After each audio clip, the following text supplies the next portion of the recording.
The grand ballroom of Ashbourne Hall shimmered beneath the glow of countless crystal chandeliers, each flame reflecting like captured sunlight on the polished marble floor. The air was thick with the scent of beeswax polish and roses, mingling with the faint, anxious perfume of debutantes freshly arrived in gowns of silk and tulle. Murmurs rippled through the assembly, polite yet tinged with curiosity, as the orchestra's violins swelled into a soft, urgent waltz. And in the midst of it all, she stood alone. Clara Wentworth's fingers pressed lightly against the bodice of her gown, a pale lavender silk that was elegant but understated, in keeping with her modest means and cautious upbringing. The room teemed with women draped in diamonds and ostrich feathers, men whose eyes roamed the floor like hawks, seeking advantage in whispered alliances and veiled compliments. A whisper trailed past her ear, soft yet sharp enough to make her stomach constrict. "The poor girl, forced to attend alone, it is most unbecoming." She caught the corner of a familiar cousin's lips curling into a smirk, the mockery thinly disguised behind polite applause. She drew a quiet breath, willing her cheeks to lose their warmth. She had practiced the art of invisible poise in mirrors back home, each gesture measured to convey refinement, yet never to draw notice. Still here, beneath the towering ceilings and beneath the cold eyes of society, she felt painfully, embarrassingly exposed.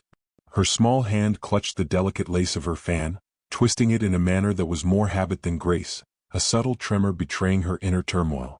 The Duke of Ashbourne, Lord Adrian Blackwood, lingered at the far end of the hall, observing with a keen detachment that made him almost mythical in his stillness.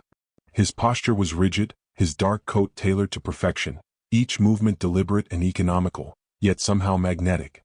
The room seemed to bend slightly toward him, as if the very air deferred to his presence. He had watched Clara arrive, noticed the hesitation in her step, the way her eyes darted from one polished face to another, seeking refuge where none could be found. A faint curiosity flickered across his features, a quiet amusement, though his lips betrayed nothing. Clara forced herself to smile, an elegant, imperceptible curve that masked a maelstrom of self-consciousness. She knew the eyes upon her, some compassionate, some cruel, but she could not let herself falter entirely. Tonight, the hall seemed both impossibly large and suffocatingly small, each chandelier a cold sun, each whisper a dagger. She traced the contours of her reflection in the gilded mirrors lining the walls, noting how her chestnut hair, pinned carefully in soft curls, seemed almost to shimmer under the light, yet still she felt invisible. A ripple of laughter erupted near the center of the room, sharp and deliberate. Clara's pulse quickened. Her attention drew to a group of young ladies, resplendent in emerald and sapphire, their smiles gleaming like polished stones. One of them, Lady Penelope, tilted her head with practiced innocence, eyes glinting with mischief. "Do look," she murmured to her companions, voice just above polite conversation. "She carries herself with such lonely dignity. I wonder if the Duke notices at all." The words hung in the air, a subtle challenge wrapped in silk and civility. Clara's gaze flickered toward the Duke again, seeking some acknowledgement that might soothe her trembling. His eyes, dark and fathomless, had not yet left her direction, though he made no overt gesture. A subtle lift of the brow, almost imperceptible, brushed against her consciousness like a whisper in the wind. It was not enough to quell the shame, nor the panic that rose in the pit of her stomach, yet it was something, a tether in the turbulent sea of judgment. She drifted along the perimeter of the hall, careful not to intercept the path of any of the more prominent guests. Each step felt measured, deliberate, yet her body betrayed a nervous rhythm, the heels of her shoes echoing faintly against marble like hesitant metronomes. She kept her eyes lowered often, fearing the cruel curiosity of those whose amusement could wound without a word. Yet still, she dared the occasional glance toward the Duke. And when their eyes met, even for a heartbeat, a shiver ran along her spine. It was recognition, yet shrouded in mystery, a silent acknowledgement that she existed in a world where many pretended not to see her at all. The orchestra shifted to a brisker waltz, and the dance floor filled with a swirl of fabric and glittering lace. Couples glided in practiced harmony, hands entwined, faces composed, as if each movement were rehearsed for generations. Clara's chest tightened. She longed to be swept into that dance, to feel the pull of music beneath her feet, to experience connection rather than the isolating scrutiny she endured. Her eyes swept across the floor and landed upon the Duke once more. He had turned his attention toward a set of male acquaintances, yet there was a subtle, measured direction in his stance, a readiness to act if only she dared to claim the invitation that was not yet spoken. Her hand grazed the railing of the grand staircase, fingers trembling slightly as she drew a step back from the floor. The murmurs of gossip, the soft clatter of heels, the shimmering lights, they all blurred into one overwhelming haze. She felt suddenly small, insignificant, and painfully aware of the gulf between her own modest courage and the formidable expectations of society. And yet, amidst the embarrassment, a fragile ember of hope flickered.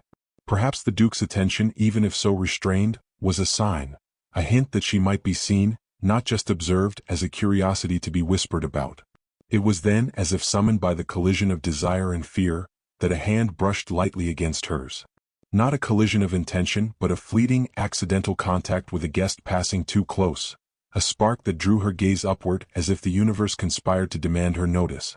And in that instant, through the sea of whispers and the glitter of chandeliers, she saw him, Adrian Blackwood, Duke of Ashbourne, turning his eyes toward her fully for the first time. There was no mockery there, no amusement, only a quiet, steady intensity that made her heart stutter and her breath hitch. For a single suspended moment, the room's noise seemed to fade, the laughter, the whispers, the distant strains of the violin, all replaced by the clarity of his gaze. And then, just as quickly, the moment passed. He inclined his head slightly, a gesture so subtle it might have gone unnoticed by anyone else, yet it struck Clara to the core. It was acknowledgement, yes, but more than that, it was promise. Her chest rose and fell in a rush of emotion she could scarcely name: fear, hope, longing, and the faintest thrill of danger. She pressed a hand to her heart, fingers curling around the lace of her gown, feeling a pulse she had not known to exist until now.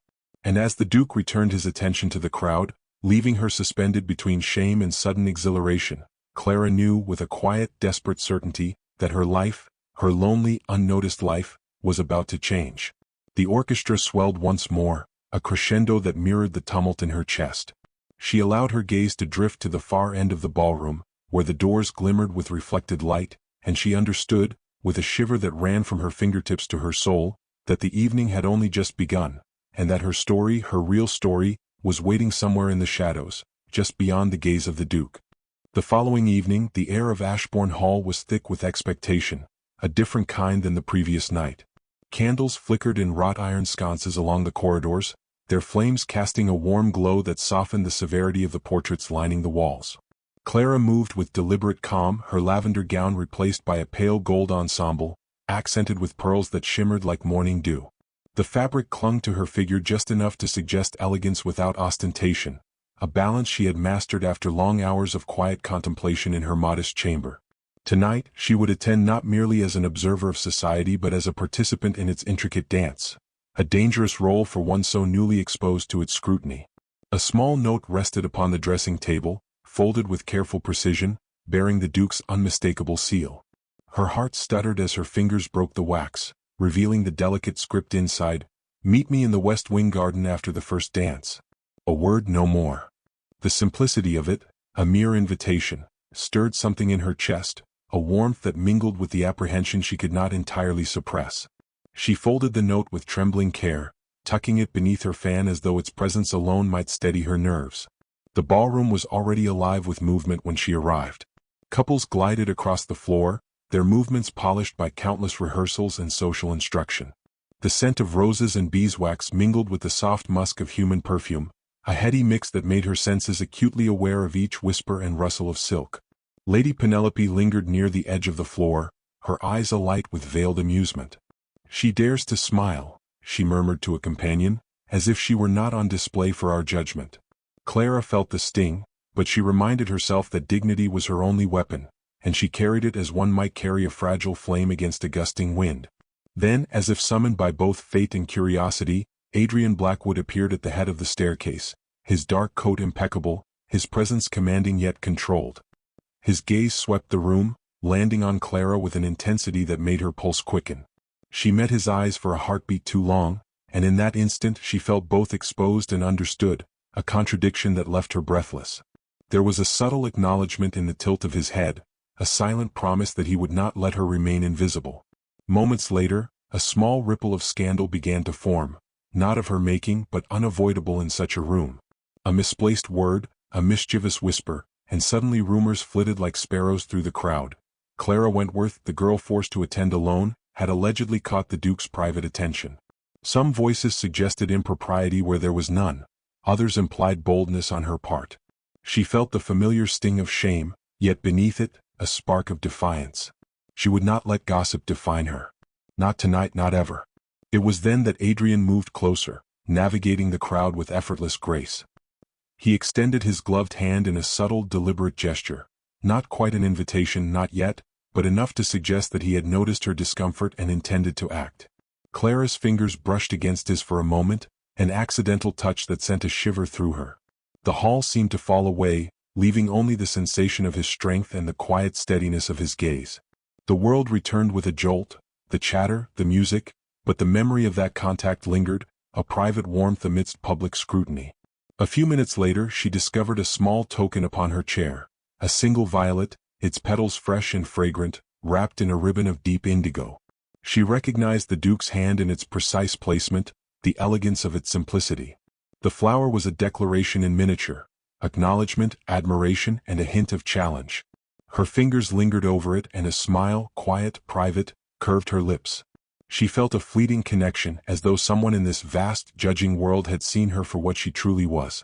But society does not wait for clarity. Lady Penelope, ever vigilant, noticed the token and allowed a gasp to escape, loud enough for nearby ladies to lean closer. "How curious," she murmured, voice thin with faux innocence. "One wonders if the Duke sends gifts so indiscriminately, or if there is some favor to be earned."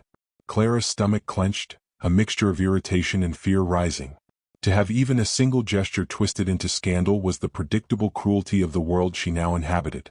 She held the violet tightly, a quiet defiance against both the whispers and the judgments. Later, in the West Wing garden, Adrian waited as promised. The evening air was cool and fragrant with jasmine, dew forming faint beads along the wrought iron railings. Shadows played among the hedges, and the soft rustle of leaves whispered secrets the ballroom could never hear.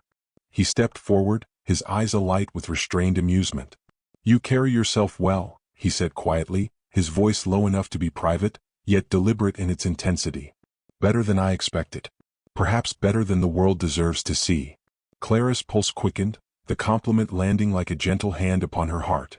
They walked along the garden paths in silence for a moment, the only sound the crunch of gravel beneath their feet.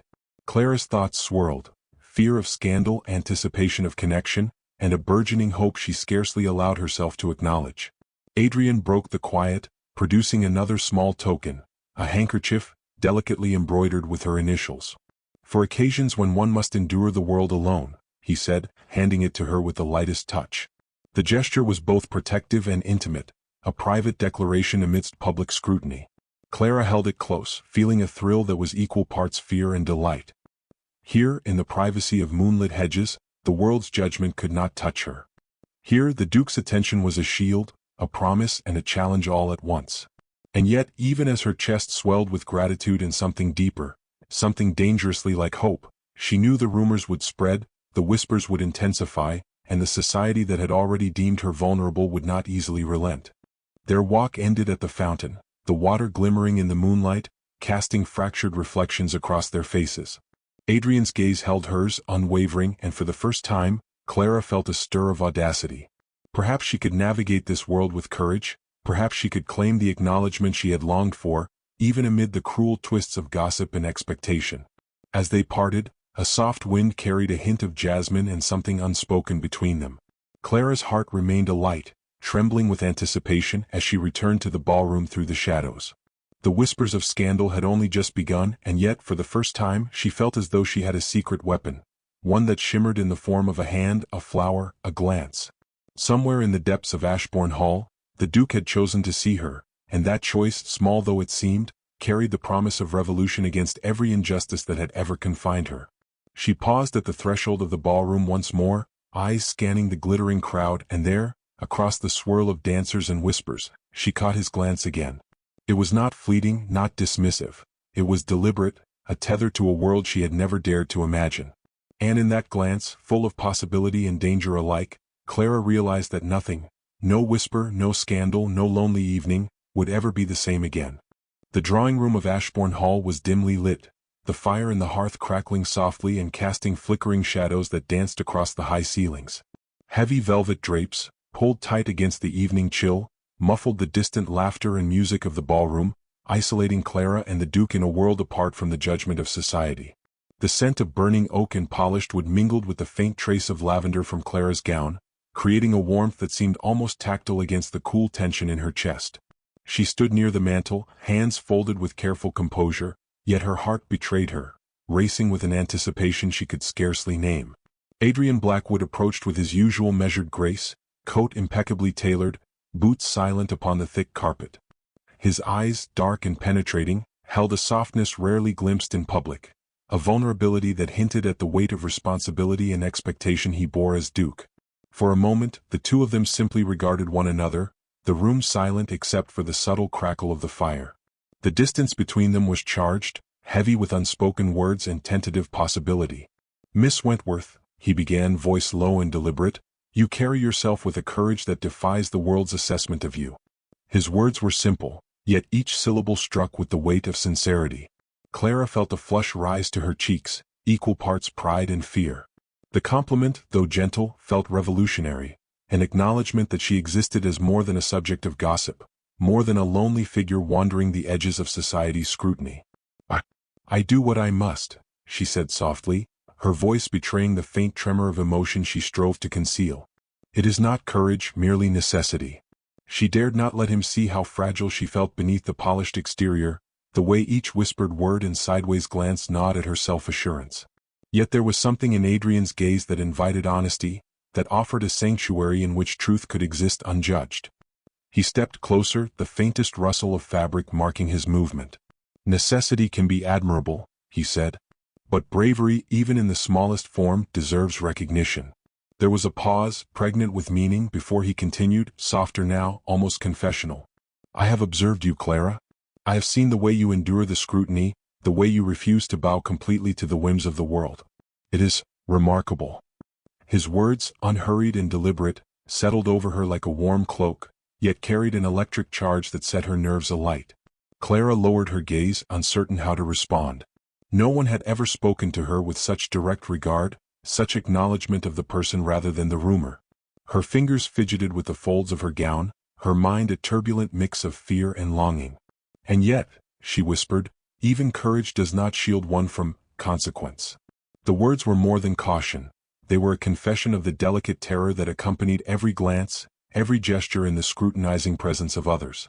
Adrian's expression softened, the rigid control of his public persona giving way to something warmer, more intimate. "Consequences exist," he admitted, "but the weight they carry is diminished when one is not entirely alone in facing them." He extended his gloved hand, a silent offer of support, and Clara felt a magnetic pull toward him. She hesitated only for a heartbeat before allowing her fingers to brush against his, the contact brief yet incendiary.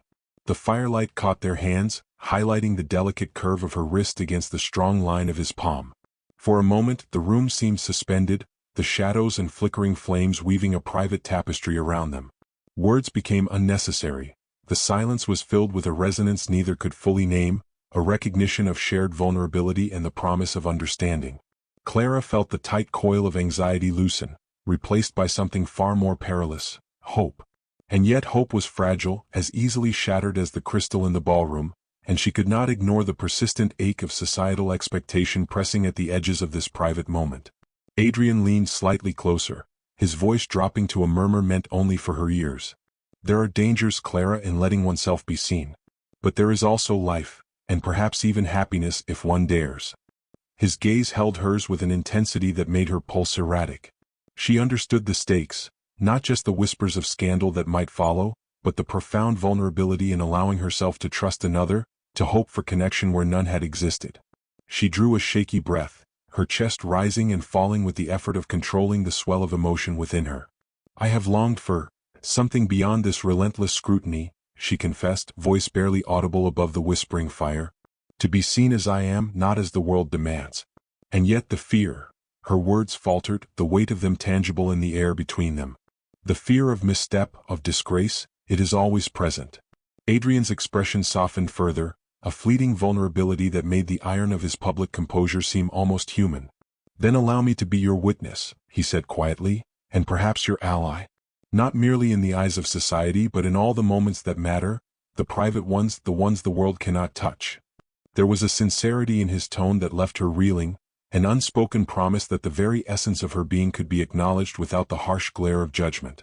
The tension between them was electric, a delicate balance of longing and restraint. Fingers hovered near one another, breaths mingled with the warm air, and for a heartbeat the outside world ceased to exist. The firelight reflected in her eyes, casting flickering shadows that danced with the rapid beat of her heart. She felt a courage she had not known she possessed, a willingness to step beyond fear into the fragile promise of trust. Finally, she nodded, a quiet acknowledgement that she understood both the danger and the gift of this intimacy. The moment was transient, delicate, yet transformative.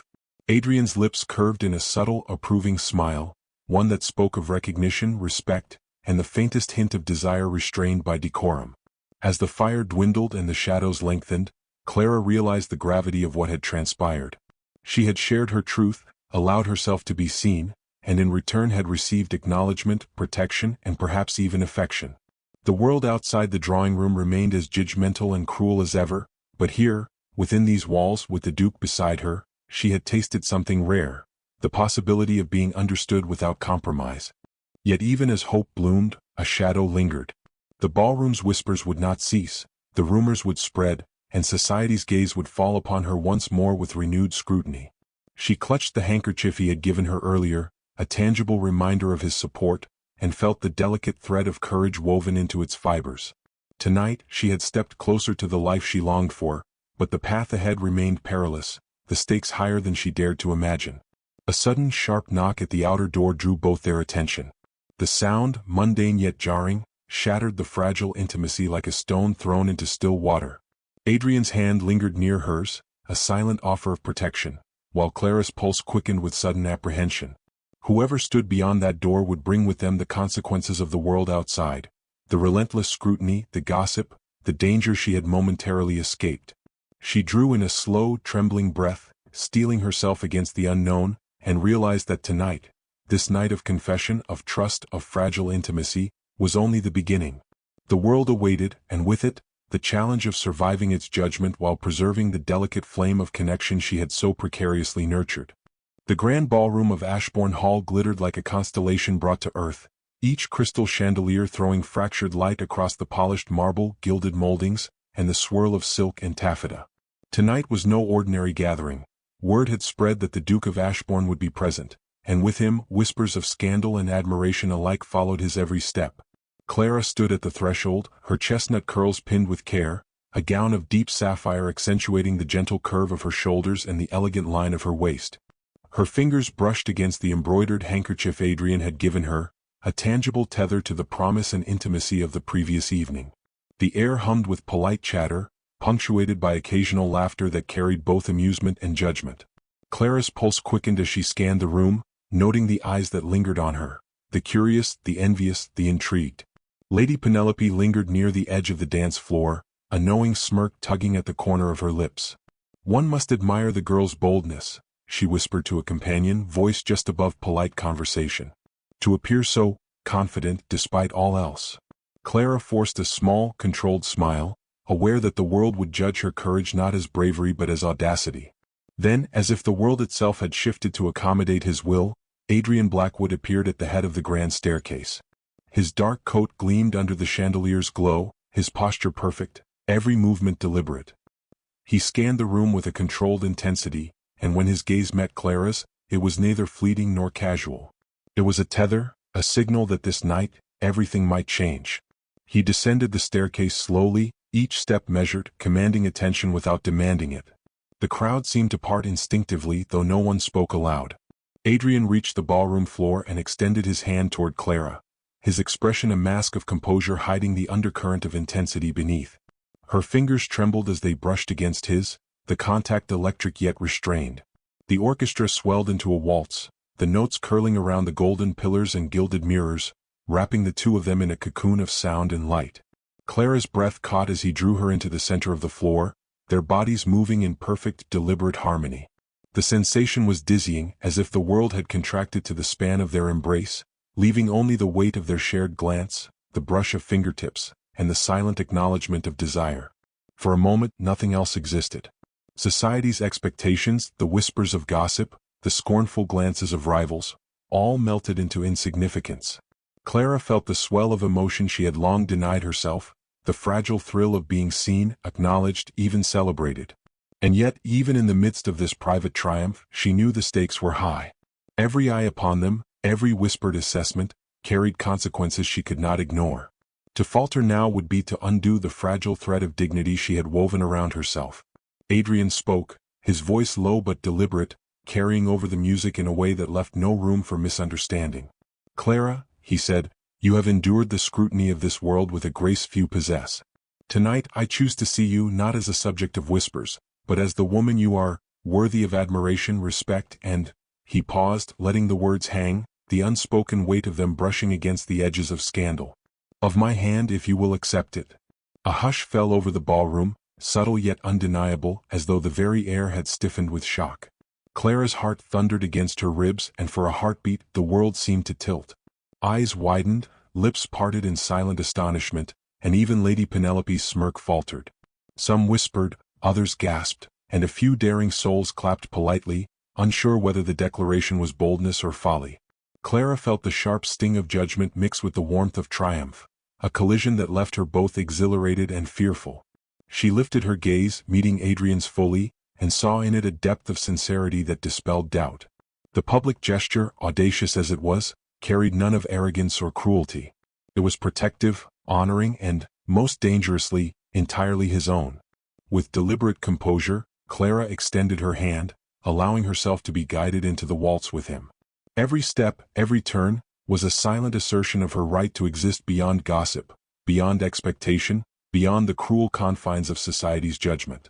The music swirled around them like a living thing, and with each turn, Clara felt herself inhabiting a new identity, not merely the lonely girl attending balls alone, but a woman acknowledged, celebrated, and desired. The subtle brush of Adrian's hand against hers, the warmth of his presence, the quiet strength that radiated from him, all combined to create a sense of security and exhilaration that she had never known. Her cheeks glowed not with embarrassment, but with the quiet triumph of recognition. Yet even as she reveled in this newfound agency, a shiver of tension ran through her. The ballroom's attention was no longer benign, it was calculated, sharp, and dangerous. Lady Penelope's gaze lingered with thinly veiled envy, and the whispers of other women sharpened into pointed speculation. Clara realized that the audacity of the Duke's declaration would provoke both admiration and resentment in equal measure. She was stepping onto a tightrope stretched across judgment and desire, and every step demanded courage and precision. The waltz ended, and Adrian guided her to a quiet corner, away from the crowd's prying eyes, though still within their line of observation. He placed a gloved hand gently upon her elbow, steadying her, and whispered, "Tonight, you have shown the world your strength. But more importantly, you have allowed yourself to be seen as I see you, without pretense, without fear." His words, soft yet laden with meaning, resonated in the hollow space between the grandeur of the ballroom and the intimate world they now inhabited together. Clara felt a surge of emotion she had long restrained: gratitude, exhilaration, and the faintest hint of something dangerous, love. She met his gaze fully, the vulnerability in her eyes unmasked, yet met with unwavering acceptance. I never imagined," she began, voice trembling, "that such acknowledgement could feel like liberation." Her words hung in the air, fragile yet profound, an unspoken confession of the weight she had carried alone for so long. Adrian's expression softened, a rare glimpse of unguarded sincerity breaking through the Duke's usual composure. "You deserve to be liberated," he murmured. "And I intend to see that freedom acknowledged in every way that matters, publicly and privately." The promise in his tone was both reassuring and intoxicating, a delicate yet powerful vow that tethered her courage to his own. As the orchestra struck a final note, Clara felt a subtle tremor of anticipation, the world poised on the cusp of transformation.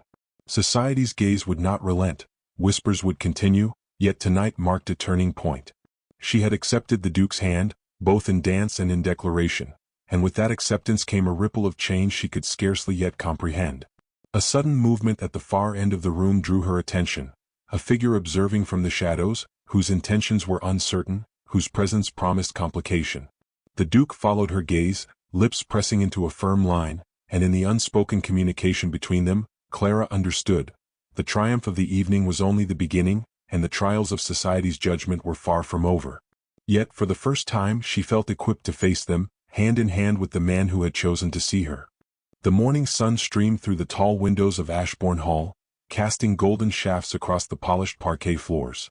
Clara stood near the drawing-room's ornate fireplace, her fingers lightly tracing the intricate carvings, as if seeking reassurance in the solidity of wood and stone. The events of the previous night, the Duke's public declaration, the hush of astonished onlookers, the subtle spark of admiration mingled with envy, still echoed in her mind. She had crossed a threshold, stepping from anonymity into a world both dazzling and perilous, and the consequences had yet to unfold. Adrian appeared in the doorway, his dark coat replaced by a morning waistcoat of deep burgundy, the subtle sheen of silk hinting at his careful attention to detail. His gaze swept the room until it found her, steady, warm, and unwavering. He approached, each step deliberate, a quiet rhythm that mirrored the careful control he exercised over every facet of his public life. "You are early," he said, voice low but infused with a rare tenderness. "And yet I imagine you have not slept much." Clara allowed herself a small smile, a mixture of fatigue and satisfaction curling her lips. "Rest evaded me," she admitted. "The echoes of last night lingered far longer than the music or the applause. One cannot so easily dismiss the scrutiny of those whose eyes pierce with judgment and malice." Her words were measured, yet they carried the weight of vulnerability she rarely revealed. Adrian's gaze softened as he crossed the room, standing beside her, his presence a steadying force against the lingering anxiety. "You carried yourself admirably," he said, offering her hand as if to anchor her to the present. "And I have no doubt that the whispers and envy will persist. But know this, Clara, you are no longer alone in facing them." His hand brushed hers, brief yet electric, reaffirming the bond forged in the ballroom and solidified through shared acknowledgement of courage and desire. A servant entered discreetly, carrying a small note sealed with the Duke's personal insignia. Clara broke the wax carefully, revealing a single line written in Adrian's familiar, deliberate script. "Meet me in the East Wing garden before luncheon. There is someone you must meet." Her pulse quickened, curiosity and apprehension intertwining. Adrian gave a subtle nod, a silent encouragement that suggested both caution and confidence. Together they left the drawing room, stepping into a corridor bathed in sunlight, where tapestries whispered of generations past, and every footfall echoed against the polished stone. The garden awaited, a sanctuary of cultivated beauty where the morning dew clung to roses and the clipped hedges formed perfect, deliberate shapes. Birds chirped softly, as though nature itself conspired to provide a moment of peace before the inevitable trials. Adrian guided her toward a marble bench beneath a spreading oak, its branches heavy with spring blossoms. "This is a moment beyond the scrutiny of the world," he said, voice hushed. "And yet, it carries the weight of the choices that await you." Clara seated herself, the handkerchief he had gifted her still clutched lightly in her palm. She drew a breath, savoring the fragrance of roses mingling with the earthy scent of fresh soil, feeling the morning sun warm her shoulders. "I do not know if I am prepared," she whispered. "Prepared for society's judgment, for the consequences of visibility, or for a depth of feeling that you have awoken in me." Her voice quivered with sincerity, carrying the tremor of vulnerability that only true trust could elicit. Adrian knelt beside her, the subtle authority of his posture tempered by intimacy. "You have always been prepared," he said softly. "Prepared in courage, in endurance, in the quiet dignity with which you navigate a world eager to diminish you. And the depth of feeling, yes, that is perilous, but it is also genuine, Clara. I would have you trust it even if only cautiously." His gaze locked onto hers, unwavering and compelling, offering a quiet sanctuary of certainty amidst the chaos of rumor and expectation. A rustle from the garden gate drew their attention. A figure emerged, a young woman, delicate and elegant, with hair like spun copper and eyes wide with curiosity and cautious admiration. Adrian inclined his head slightly, introducing her with careful formality. "Miss Wentworth, I present Lady Eleanor Ashcombe. She has expressed admiration for your courage and wished to offer friendship untainted by the trivialities of society's gossip." Clara's chest lifted slightly, a mixture of relief and gratitude warming her. In Lady Eleanor she glimpsed the possibility of allyship, a rare bond in a world that measured worth by scandal and inheritance. The three of them walked along the garden paths, conversation light yet meaningful, the morning sun gilding each word with warmth. Clara felt the tension of the previous nights begin to ease, though the awareness of continued societal scrutiny remained a quiet undercurrent. Adrian's presence was a constant reassurance, a shield against the sharpness of whispers and judgment. Each glance he offered, each subtle gesture, the touch of his hand against hers, the protective stance as they passed the fountain, reinforced the trust and growing intimacy between them. As noon approached, they returned to the hall, stepping into a corridor lined with portraits of stern-faced ancestors whose judgment seemed etched into oil and canvas. The weight of history pressed upon Clara for a moment, a reminder that her triumph was not without its stakes.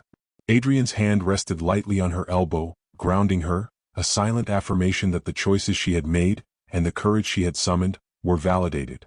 The dining room, usually austere and formal, felt transformed in their presence. Servants moved with discreet efficiency, and the air was tinged with the scent of freshly baked bread and rich roast meats. As they entered, the Duke cleared his throat, commanding attention without raising his voice. "Ladies and gentlemen," he began, his tone measured yet resonant, "you have witnessed the courage of Miss Wentworth, the steadfastness with which she navigates this world. It is my honor to declare publicly, as I have privately acknowledged, that she shall have my respect, my protection, and if she consents, my hand." A murmur rippled through the assembly, some faces registering shock, others admiration. Clara's heart hammered against her ribs, a mixture of exhilaration and fear.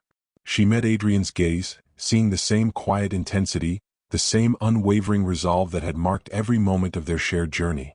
With deliberate composure, she inclined her head, accepting the weight and promise of his words. The room's attention, once sharp and inquisitive, softened under the gravity of the declaration. The tension broke in a cascade of applause, tentative at first, then more genuine as those present realized the audacity was matched by sincerity. Clara's chest rose and fell with relief and triumph, a tide of emotion she had long denied washing over her. She felt herself transformed, not merely by recognition, but by the affirmation of love, respect, and agency in a world that had sought to constrain her. Later, as the sun began its descent, painting the sky in shades of rose and gold, Clara and Adrian walked through the gardens once more. The whispers of scandal had not vanished entirely, but they no longer held dominion over her heart. Each step together was a testament to endurance, to courage, and to the quiet revolution of acknowledging one's worth.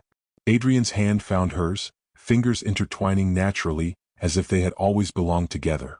A sudden gust of wind rustled the blossoms overhead, scattering petals across the path like confetti. Clara laughed softly, a sound both light and free, carrying with it the promise of a future shaped by choice rather than circumstance. Adrian's lips curved in a mirrored smile, and for the first time in a lifetime of rigid expectation and careful observation, Clara felt entirely seen, entirely safe, and entirely alive. As they paused beneath the largest oak, the petals settling around them, Adrian bent slightly, pressing a gentle kiss to the back of her hand. "This is only the beginning," he murmured. "Society may watch, whispers may follow, but together we shall endure. And perhaps, in the process, we shall redefine what it means to be seen, to be cherished, and to be free." Clara's eyes glistened with unshed tears, her heart soaring with the triumph of recognition and the fragile, exhilarating thrill of love that had been fought for, claimed, and now cherished. "Together," she echoed softly, sealing the unspoken promise between them. And in that moment, with the petals drifting like delicate snow, the world beyond the garden walls seemed both distant and irrelevant, for she had discovered the one truth that mattered: courage, dignity, and love could prevail, even amidst the harshest scrutiny. Yet as they walked back toward the hall, a shadow lingered at the edge of the garden, subtle and unassuming, yet impossible to ignore. Clara felt a flicker of caution, a reminder that the world beyond this sanctuary remained unpredictable. Adrian tightened his grip on her hand, a silent vow to face whatever came together. And so, with hearts intertwined and resolve unshaken, they stepped forward, into both challenge and triumph, toward a future as uncertain as it was dazzling.